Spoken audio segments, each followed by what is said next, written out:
오늘 함께 살펴볼 교리문답은 기도에 대해 다루고 있는 부분입니다. 이제 교리문답 제45주일을 펼쳐주시기 바랍니다. 시편자서 526쪽부터 528쪽까지 기록되어 있는 하이델베르 교리문답 제45주일 116문답부터 119문답까지를 교독하도록 하겠습니다. 하이델베르 교리문답 제45주일 제116문 그리스도인에게 왜 꼭 기도가 필요합니까? 왜냐하면 기도가 하나님께서 우리에게 요구하시는 감사의 가장 중요한 부분이기 때문입니다. 더욱이 하나님께서는 오직 끊임없이 그리고 진심으로 갈망하여 구하고 감사하는 자들에게만 그분의 은혜와 성령을 주실 것입니다. 제117문 하나님을 기쁘시게 하며 하나님께서 들으시는 기도는 어떤 기도입니까? 첫째, 우리는 우리에게 기도하라고 명하신 모든 것에 대하여 말씀에서 자신을 계시하신 유일하신 진리의 하나님께 진심으로 간구해야 합니다. 둘째, 하나님 앞에서 우리 자신을 겸손하게 하기 위해 철저하게 우리의 결핍과 비참을 알아야 합니다.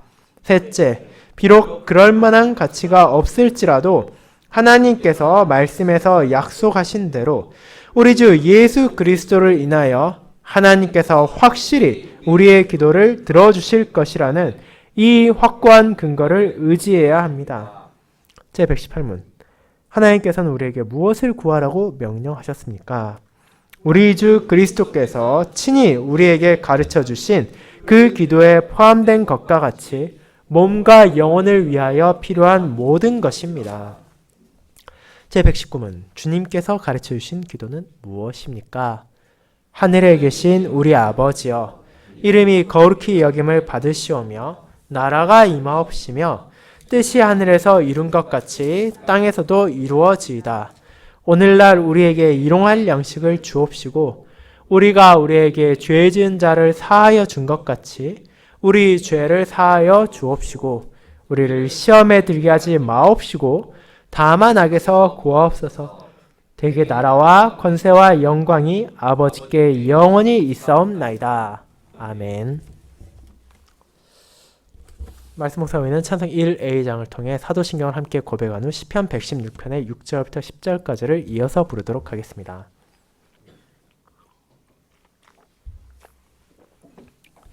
사랑하는 주 예수 그리스도 안에 있는 형제 자매님들, 저와 여러분을 포함하여 신자의 삶에 있어 기도란 떼어놓을 수 없는 아주 핵심적인 요소입니다. 우리는 하루를 살아가며 계속해서 기도합니다.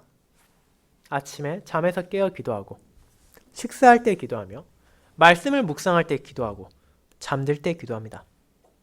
때론 우리의 목소리를 높여서 기도할 때도 있고 때로는 조용히 마음속으로 기도할 때도 있습니다. 우리는 집에서 기도하고 학교에서 기도하고 직장에서도 기도하며 자연에서도 기도할 것입니다. 신자에게서 그런 기도는 분명 자신의 모든 삶 가운데 언제나 함께하고 있는 것이 틀림없어야 할 것입니다. 그렇다면 그 기도는 대체 무엇이며 무엇을 위한 것이라 생각하십니까? 놀랍게도 많은 신자들이 각자의 상황에서 열심히 기도를 드리고 있지만 우리가 왜 기도를 드리느냐라고 하면 그 답은 다양하게 나올 수 있습니다. 누군가는 자기의 어려움과 자기 고난을 하나님께 전하기 위해 기도를 드리기도 합니다. 누군가는 자신이 원하는 것을 하나님께 받기 위해 기도를 드리는 사람도 있습니다. 누군가는 하나님 앞에 용서를 구하며 기도를 드리기도 합니다. 그리고 그 모든 답들은 분명 틀리지 않은 것입니다. 그런 요소가 우리의 기도 안에 포함되어 하는 것은 분명한 사실이기 때문입니다. 하지만 신자에게서 그 무엇보다 중요한 것이 있음을 간과해서는 안 됩니다. 그것 없이는 우리의 모든 기도가 무의미할 뿐 아니라 오히려 하나님의 진노를 사는 잘못된 방향으로 나아갈 수 있기 때문입니다. 우리의 기도의 가장 중심에 있어야 할 것, 우리 모두가 기도할 때 잊지 말아야 하는 것, 그것은 바로 하나님을 향한 감사입니다. 우리는 하나님께 감사하지 않으면 기도할 수 없고 기도를 드리는 모든 사람은 하나님께 감사해야 합니다. 왜냐하면 기도 그 자체가 우리에게 주어진 큰 은혜이기 때문입니다.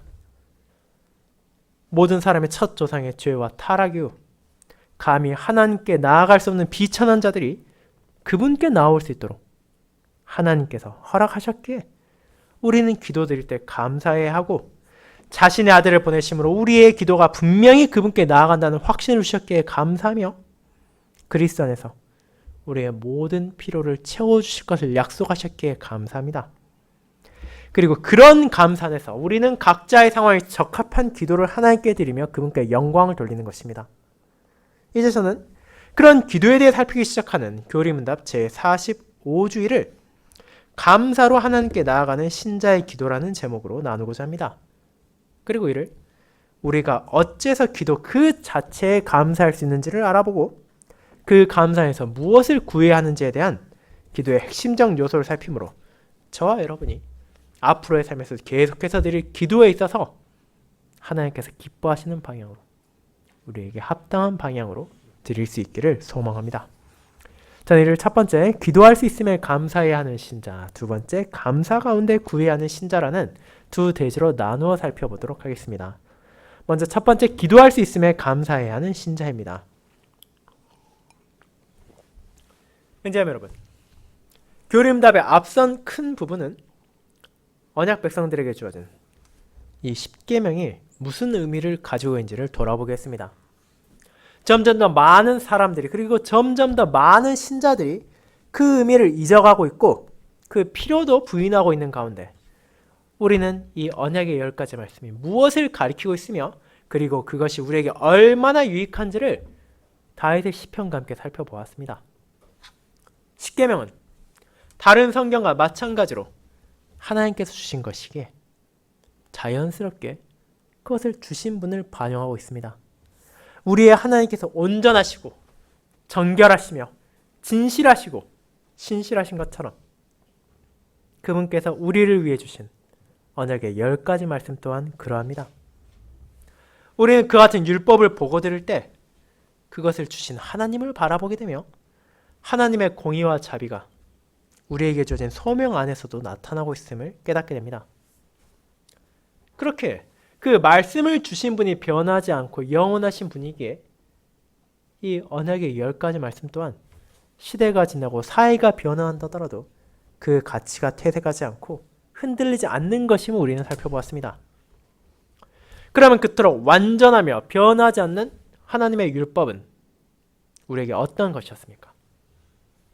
그것이 우리의 자유를 빼앗고 우리를 억지로 끌고 다니는 독재자 같은 것입니까? 물론 그런 생각을 가지고 십계명을 거부하는 사람도 여전히 있습니다. 하지만 다윗을 비롯한 수많은 믿음의 선조들을 통해 하나님께서는 언약의 10가지 말씀이 실제로는 바로 우리를 위한 것이며 우리에게 유익한 것이라는 것을 분명히 알려줍니다.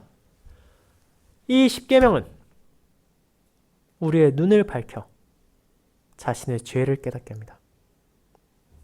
그것은 우리가 진정으로 나아가야 할 길이 어느 곳인지, 어느 방향을 우리가 걸어가야 하는지를 비춰줍니다. 그것은 우리가 죄를 범할 때 경고하고 내가 눈치채지 못한 나의 허물을 깨닫도록 합니다. 그렇게 함으로 내가 나의 타락한 옛 본성에 따라 육신의 욕망과 세상의 유혹에 따라 방황하는 것이 아니라 우리가 진리 안에 굳게 뿌리를 내리고 하나님의 말씀에 순종하며 그분의 은혜에 감사하며 살아갈 수 있도록 하는 것입니다. 그것은 세상에 그 누구도 그 어떤 사회도 줄 수 없는 우리에게 진실로 필요한 유익 그 자체입니다. 그렇게 우리는 그것의 필요성을 부인할 수도 없으며 그것의 유익함을 외면해서도 안 됩니다. 그 사실을 고백하기에 우리는 제113문답과 제114문답에서 말하는 삶을 실제로 내가 바랄 수 있고 그 삶을 살아가기 원하며 그 삶을 한 걸음 한 걸음 나아갈 수 있습니다. 비록 우리가 이 땅의 삶에서 계명을 완전히 지킬 수 없고 순종의 작은 시작만을 할 뿐이라 하더라도 열렬한 의지를 가지고 모든 계명에 따라 살기 시작하며 그것은 결국 온전한 계명에 어긋나는 것이라면 그것이 아무리 작고 사소해 보이는 것이라 하더라도 결코 받아들이지 않고 반대로 그것이 하나님의 뜻이라면 내가 어떤 희생을 치러야 한다 하더라도 나에게 어떤 어려움과 고난이 있다 하더라도 그것을 받아들이고 그에 따라 살아간다는 것이었습니다. 그것은 결국 전심으로 죄를 미워하고 의 가운데 기뻐하는 삶으로 요약됩니다. 우리는 그런 삶, 하나님께 감사하고 그분께서 주신 뜻에 순종함으로써 나의 하나님을 사랑하고 내게 주신 이웃들을 사랑하는 삶을 알려주고 그를 위해 나를 깨우치는 율법을 사랑하며 그것을 신실히 받아들이고 그것을 주신 하나님께 감사하는 은혜를 누리고 있다는 것을 함께 고백한 것입니다. 이제 그런 고백에서 이어지는 것이 교리문답의 마지막 큰 단락인 기도입니다. 제45주일부터 제52주일은 이 기도에 대해 다루고 있으며 다른 주제들이 그랬듯이 먼저 기도라는 중요한 내용을 다루기 위해 그것이 대체 무엇이며 그것이 우리에게 왜 필요한 것인지를 정의함으로 시작합니다. 그렇다면 이제 서론에서 말씀드렸던 내용으로 다시 한번 돌아와 보도록 합시다. 기도, 저도, 여러분도 계속해서 드리는 것입니다. 그렇다면 그것은 대체 무엇입니까? 왜 저와 여러분은 그렇게 열심히 기도합니까? 그리고 왜 그렇게 계속해서 기도를 드립니까? 그리고 우리는 그것을 왜 드리고 있습니까? 그에 대해 사람들은 각자 나름의 답을 가지고 있긴 할 것입니다. 그 중에서도 가장 일반적이고 대표적인 것은 기도를 통해 내가 하나님께 무엇을 구한다는 것입니다. 우리도 그렇지 않습니까? 한번 잘 생각해 보시기 바랍니다. 저와 여러분을 포함한 신자를 하더라도 언제 기도를 가장 많이 드리게 됩니까? 내가 어려움에 처해 있을 때 그렇게 합니다. 시험을 앞둔 학생이 기도하고 취직을 앞둔 구직자가 기도하며 승진을 앞둔 직장인이 기도합니다. 때로는 심각한 병에 걸려 고통스러워하는 병자가 기도하기도 하고 또 그 병자를 가족으로 둔 사람들이 기도하기도 하며 때로는 그런 육체적인 고통 아닐지라도 영적으로, 정신적으로 힘들어하는 사람이 기도하기도 합니다. 그렇게 그들은 모두 기도를 통해 자신에게 부족한 것을, 자신에게 필요한 것을 구하는 것입니다. 그리고 다시 말씀드리지만 그런 기도가 잘못된 것이 아닙니다. 오늘 우리가 읽은 누가복음 12장에서 주기도문을 가르치신 예수님께서는 이렇게도 말하셨기 때문입니다. 구하라. 그러면 너에게 주실 것이요. 찾으라. 그러면 찾아낼 것이요. 문을 두드리라. 그러면 너에게 열릴 것이니 구하는 이마다 받을 것이요. 찾는 이는 찾아낼 것이요. 두드리는 이에게는 열릴 것이니라. 9절 10절입니다. 그렇다면 우리가 하나님께 무언가를 구하는 것 어떤 문제도 없는 거 아닙니까? 그렇지는 않습니다. 분명 우리는 하나님께 구할 수 있습니다. 하지만 그것이 기도의 가장 큰 목적이 되어서는 안 되고 그렇게 될 수도 없다는 것입니다. 기도란 무엇입니까? 기도는 본질적으로 하나님과의 교제를 나누고 그분과 신자가 대화를 하는 것입니다. 물론 기도만이 언약 백성이 하나님과의 교제를 나누는 유일한 방편은 아닙니다. 우리가 매주일 드리는 예배, 지금 공적인 예배를 드리는 것 자체가 하나님과 교통하는 시간이기 때문입니다. 하지만 공적인 예배를 벗어난다면 우리는 어떻게 하나님께 나아갑니까? 다른 무엇도 아닌 기도를 통해서 우리는 하나님을 향합니다. 그분께 내 필요를 구하기도 하고 그분을 찬양하기도 합니다. 그렇게 신자에게 있어 기도가 없다면 그것은 무언가 아주 잘못된 것입니다. 여러분이 진정으로 누군가를 사랑하고 누군가를 의지하고 누군가를 아낀다면 당연히 그 대상과의 대화를 즐길 것이고 기뻐할 것이며 좋아할 것입니다. 그런 지속적인 교통이 결핍된다면 자연스럽게 서로의 거리가 멀어지는 것은 자명합니다. 그런데 놀랍게도 기도에 대해서는 그렇게 생각하지 않는 신자들이 적지 않다는 것이 현실입니다.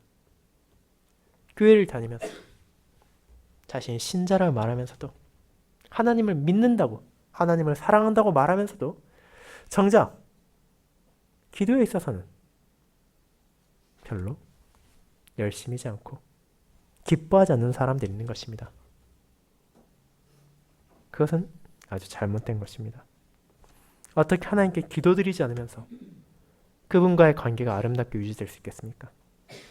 그것은 배우자와 대화를 한마디도 하지 않으면서 결혼 생활에 아무 문제도 없다고 생각하는 교만에 빠진 남편이나 아내와 다를 바가 없습니다. 우리가 하나님을 정말로 사랑한다면, 그분을 신뢰하고 그분을 더 의지한다면 마땅히 우리는 그분과의 대화를 더 나누고 싶어 할 것이며 그를 위해 더 기도에 힘쓰고 그것을 기뻐하고 즐거워할 것이기 때문입니다. 그것이 바로 우리가 나누는 하나님과의 교제의 아름다움이기 때문입니다. 그런데 그 교제가 일반적인 사람과의 대화와 다른 점이 있습니다. 왜냐하면 기도는 항상 감사하며 드려야 되기 때문입니다. 우리가 친구와 대화를 나눈다면 그 안에 기쁨이나 호연이 있을지언정 언제나 감사할 필요는 없습니다.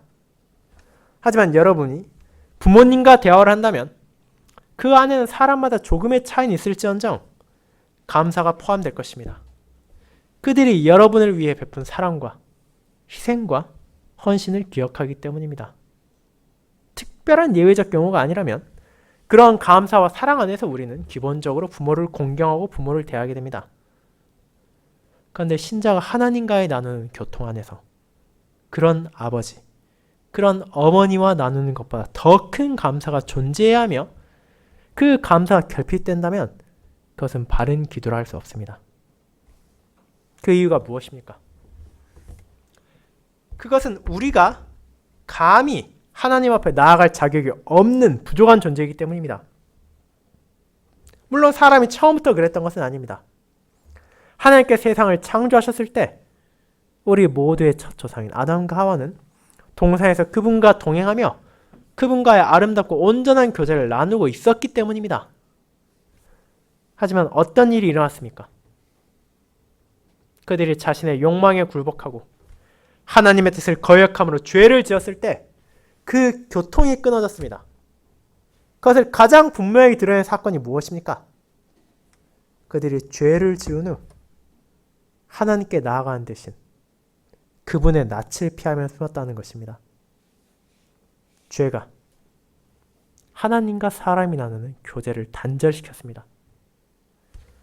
비록 하나님께서 자비롭게 그들을 찾으시고 그 후로도 그분의 백성들에게 그분께 나올 수 있도록 하셨지만 그럼에도 죄는 끊임없이 우리가 하나님을 향하는 대신 나 자신을 향하고 이 세상을 향하고 나의 악을 향하도록 방해하고 우리를 붙잡습니다. 그렇게 하나님께서는 우리의 기도를 받으실 이유도 받아주셔야 할 필요성도 가지고 있지 않습니다.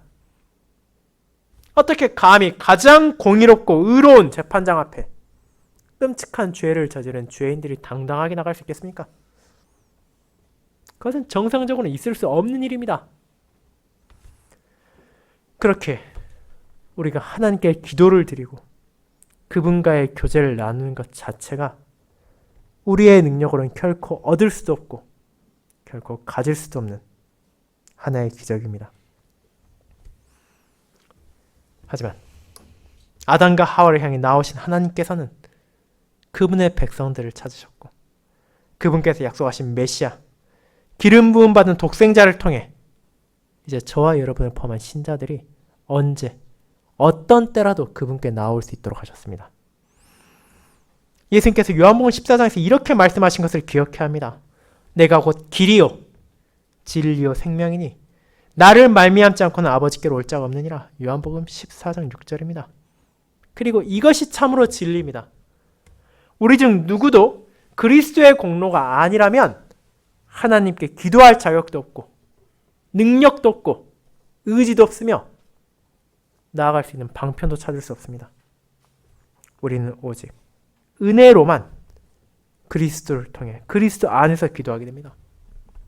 그 사실을 기억할 때 우리는 비로소 제 116문답을 시작하는 문장을 이해할 수 있게 됩니다. 왜 우리가 기도드려야 합니까? 그것이 우리에게 감사의 가장 중요한 부분이기 때문입니다. 이 기도는 감사의 가장 중요한 부분이고 이 기도 자체가 우리가 감사해야 마땅한 하나님께 주신 은혜입니다. 그렇게 우리가 매일같이 기도할 수 있다는 것은 매일같이 감사할 수 있다는 것입니다. 그렇다면 이제 다시 한번 기도에 대해 돌아봅시다. 기도를 통해 무언가를 구하고자 하는 사람이 있습니다. 기도를 통해 자신의 어려움을 고백하고자 하는 사람도 있습니다. 그리고 우리는 그 모든 기도를 감사 안에서 드려야만 합니다. 만일 여러분이 기도가 내가 하나님께 무언가를 받기 위한 방편이라고만 생각한다면 어떤 일이 일어납니까? 내가 풍요로울 때, 내게 어떤 부족함도 없다고 생각될 때 우리는 기도하지 않을 것입니다. 내가 하나님의 손길이 필요하다고 느낄 때만 기도한다고 생각한다면 우리는 대부분의 일상에서 기도하지 않아도 될 것입니다. 그리고 내가 기도해서 나 자신에게만 집중한다면 그 기도는 결코 영원히 계속되지 않을 것입니다. 내 필요에 따라 내가 원할 때 내가 바라는 방식으로만 기도하게 될 것입니다. 하지만 우리는 기도할 수 있으면 감사해야 된다는 것을 알게 되었습니다. 율법을 주신 하나님께서는 나의 죄와 비참을 그것으로 비추셨습니다. 그것은 나의 눈을 밝혀주고 나의 영혼을 새롭게 함으로 내가 어떤 존재인지를 자각하게 했다는 것을 의미합니다.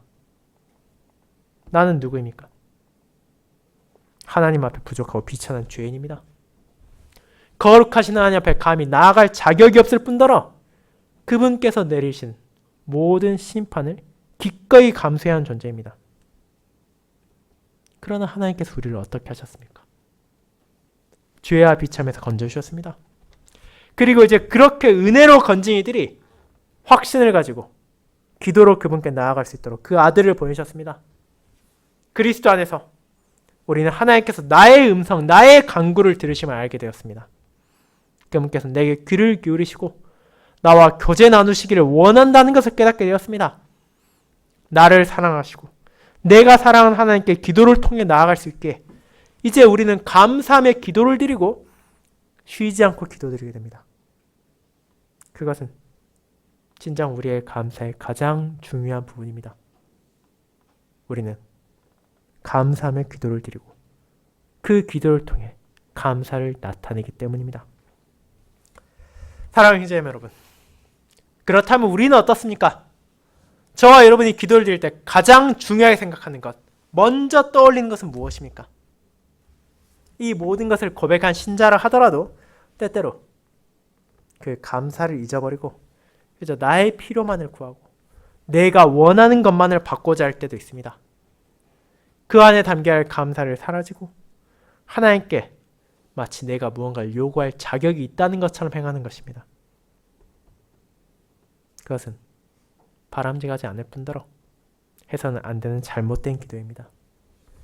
우리의 기도는 언제 어떤 때 드린다 하더라도 항상 감사 안에서 드려져야 합니다. 하나님께서 내게 베푸신 은혜가 나의 모든 삶에서 끊어지지 않게 우리는 그 감사를 멈추지 않고 표현해야 합니다. 그분께서 전하신 복음으로 그 은혜를 알게 하셨기에 우리는 기도로 감사함이 마땅합니다. 그리고 그와 같이 감사의 뿌리를 내린 기도는 그 기도 안에서 우리에게 필요한 것을 구할 수 있다는 것을 깨닫게 할 뿐 아니라 그것을 어떤 방식으로 구해야 하는지도 알려줍니다. 이 부분을 이제 이어진 대제에 살펴보겠습니다. 두 번째, 감사 가운데 구해야 하는 신자입니다. 성도 여러분, 그렇게 우리는 감사함으로 기도할 수 있고 또 기도로 그 감사를 표현할 수 있다는 것을 알게 되었습니다. 그리고 이 감사를 잊지 않는다면 우리는 기도의 다른 많은 요소들을 우리가 어떤 식으로 나타낼 수 있는지도 깨닫게 될 것입니다. 내가 하나님께 무언가를 구하는 것, 하나님께 도움의 손길을 요청하는 것, 모두 우리가 할 수 있는 것이고 해야 하는 것이기도 합니다. 여러분이 성경을 펼쳐보신다면 수많은 믿음의 선조들이 그렇게 기도했다는 것을 볼 수 있을 뿐 아니라 하나님께서도 그렇게 하라고 명하셨다는 것을 어렵지 않게 찾을 수 있습니다. 예를 들어 우리가 앞서 부른 시편 50편에서 아삽은 무엇을 말합니까? 하나님께서 환난 날에 나를 부르라. 내가 너를 건지리라. 내가 나를 영화롭게 하리로다 라고 말하셨음을 15절에서 전하고 있습니다. 하지만 시편 50편은 동시에 언약 백성이 잊기 쉬운 것도 강조하고 있습니다. 14절에서는 감사로 하나님께 제사를 드리며 23절에서는 감사로 제사를 드리는 자가 나를 영화롭게 하리니 라고 고백하고 있기 때문입니다. 이는 언약 백성이 하나님께 나아갈 때 감사를 잊어서는 안 된다는 것을 알려줍니다. 우리는 예배를 드릴 때 감사해야 하고 이는 기도 드릴 때도 마찬가지입니다. 그렇게 우리는 나의 필요를 분명 구할 수 있고 환난 날에 주님의 손길을 바랄 수 있으며 그것을 요청할 수 있지만 그 또한 감사 안에서 해야 한다는 것입니다. 성도가 하나님께 기도 드리는 것은 빚쟁이가 돈을 빌려간 사람을 독촉하기 위한 대화가 아닙니다. 우리는 그분께 아무것도 맡겨놓지 않았으며 그분께서는 우리에게 그 무엇도 빚지고 있지 않으십니다. 도리어 하나님께서는 우리에게 감히 우리가 갚을 수 없는 너무나 큰 은혜를 값없이 주셨으며 지금도 주고 계시고 앞으로도 베푸실 것입니다. 그렇게 기도 안에서 우리가 무언가를 구한다는 것은 마치 탕자의 비유에서 자신의 어리석음을 깨달은 아들이 아버지 앞에 자신을 낮추고 자비를 구하는 것처럼 그분 앞에 스스로를 낮추고 자비를 구하는 것입니다.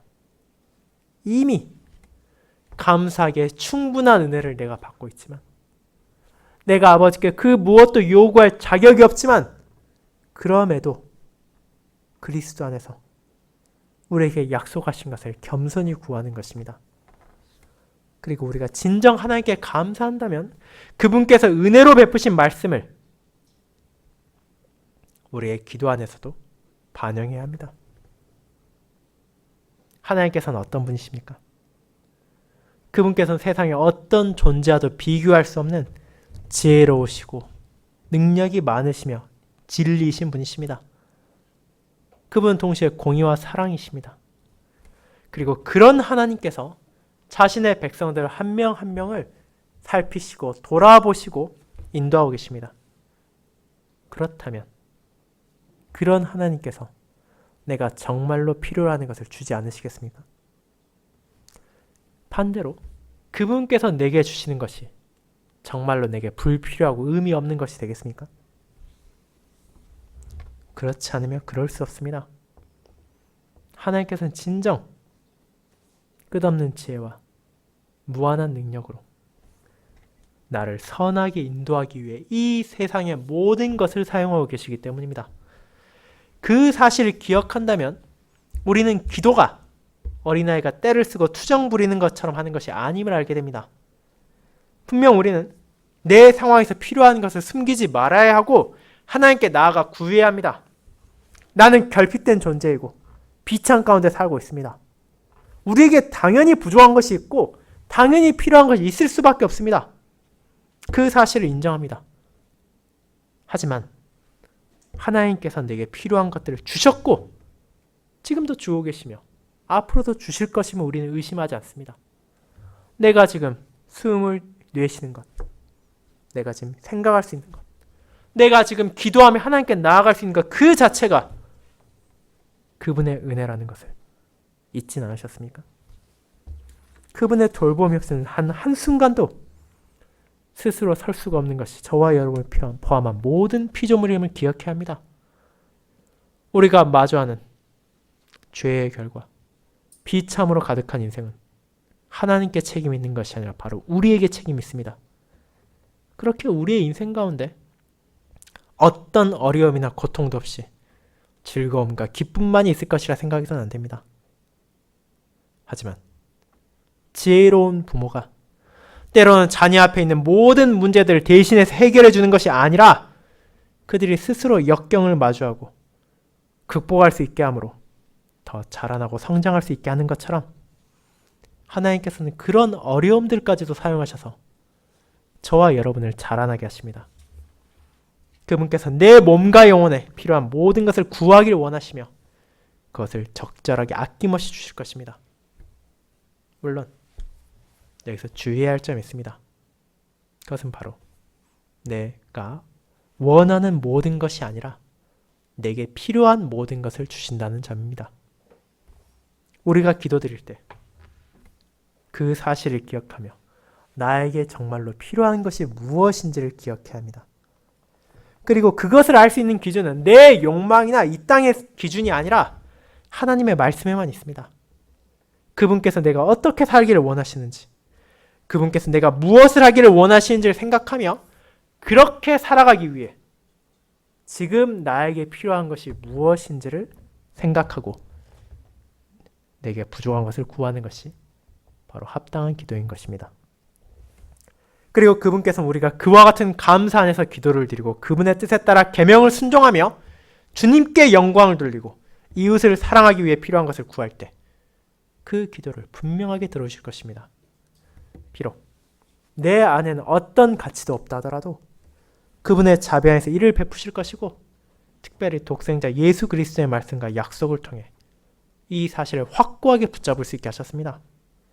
그렇게 우리가 몸과 영혼에 필요한 것을 구할 때 그것이 그분의 뜻에 따르기 위한 것이라면 그것이 가장 적절한 방식으로 가장 필요한 때에 주어질 것을 우리는 의심해서는 안 됩니다. 나와 비교할 수 없는 지혜롭고 능력이 많으신 하나님을 내가 재단할 수 없기 때문입니다. 그렇게 우리는 기도를 통해 나의 필요한 것을 구하고 그 응답을 감사히 기다릴 수 있습니다. 그렇다면 우리 주 예수 그리스도께서는 우리에게 무엇을 구하라 하셨습니까? 그분 안에서 기도로 하나님께 나아간 이들은 어떻게 기도하는 것이 마땅합니까? 이를 예수 그리스도께서는 저와 여러분에게 잘 알려진, 그리고 아마 우리 중 대부분은 암송할 수도 있는 주기도문을 통해 알려주셨습니다. 이는 신자의 기도의 모범이며 동시에 기준이 되는 것입니다.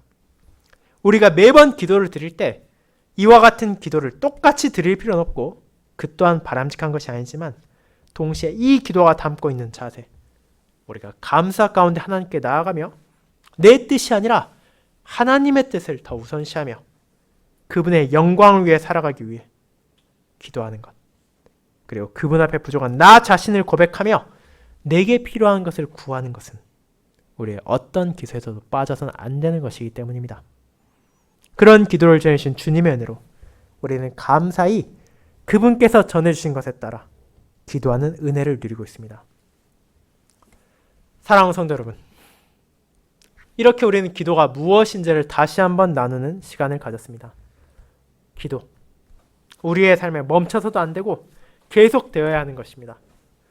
우리가 언제, 어디서 무엇을 할 때라 하더라도 우리는 기도를 드릴 것이며 그 기도를 통해 하나님께 나아갑니다. 그렇게 이 기도를 드릴 수 있도록 하신 하나님께 은혜에 감사하고 심지어 기도를 통해 우리의 필요를 구할 수 있도록 하신 그분의 약속에 감사하도록 합시다. 그분께서 우리에게 기도하라고 명하신 모든 것을 기도할 때 우리에게 심어주신 믿음으로 붙잡는 진리 안에서 전해진 합당하고 바른 기도를 드릴 때 그분께서는 이를 들으실 뿐 아니라 그런 기도를 기뻐하실 것입니다. 그렇게 우리의 모든 염려와 불안을 내려놓고 하나님께 나아갑시다. 기도를 드릴 때마다 자신을 낮추고 주님을 높이며 감사하도록 합시다.